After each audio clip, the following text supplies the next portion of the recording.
Ang programang ito ay rated SPG. Striktong patnubay at gabay ng magulang ang kailangan. Maaaring may masiselang tema, lengguwahe, karahasan, sexual, horror o droga na hindi angkop sa mga bata.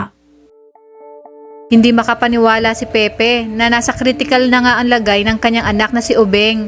Samantala, unti-unti na nga napagtagpi-tagpi ni na Lynette ang posibleng may kinalaman sa kung ano ba talaga ang tunay na nangyari kay Robert. Matapos ngang sabihin ni Josa kay Lynette na ang laptop na tinutukoy ng doktora ay siya mismong nakita niya kay Moira. Kaya naman dito na sasabihin ni Lynette kay Lolo Pepe na galing sila sa lugar kung saan nangyari ang aksidente, ngunit nawawala umano ang laptop na may laman ng CCTV footage. Dahil yun sana umano ang magbibigay linaw kung ano talaga ang nangyari kay Doc Tanyag. At dahil malakas ang hinala nila na si Moira ang kumuha nito ay pariringgan ni Cromwell si Moira na malinaw umanong may nagnakaw, kaya't ibig sabihin lang nito may ayaw makakita. Sa kabilang banda, hindi talaga titigilan ni Zoe si Annalyn, kaya't sasabihin niya sa mga pulis na huling kasama ng kanyang daddy si Annalyn, kung kaya't may posibilidad na siya ang nagtulak sa kanyang daddy.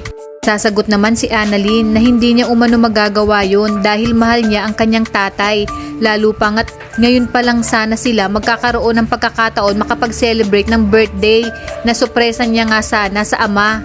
Mas tumitindi pa ang mga kaganapan kung kaya't magiging palaisipan sa atin kung si Regan na nga ba talaga ang makakakita sa laptop na tinapon ni Moira sa basurahan.